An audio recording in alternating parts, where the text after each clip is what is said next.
One of the most partisan hacks in the U.S. Senate, Chuck Schumer from New York, has written an op-ed in the New York Times complaining about the partisanship in Washington.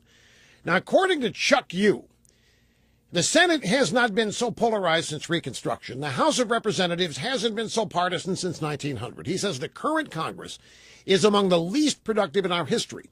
And then Chuck grieves over the shocking primary defeat of Republican Eric Cantor last month is proof positive of how partisan the winner-take-all primary system is. Republicans, according to Chuck are hardest hit. Their primaries are pulling people to the extremes. There are few centrists and moderates, and that's because, number one, the southern states went Republican. Number two, the evangelical voters are mobilized over social issues. And three, there are anti-tax movements in California and elsewhere. And according to Chuck Republicans are so partisan due to the rise of conservative talk radio and other news media. So Chuck is calling for open primaries to dilute the conservative influence. He says that would end partisanship.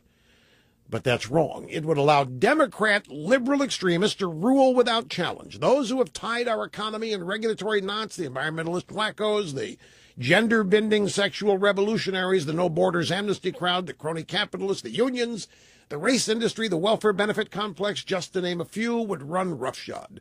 Like all good liberal partisan hacks, Chuck Schumer is against partisans, defined as those who don't bow down to his agenda.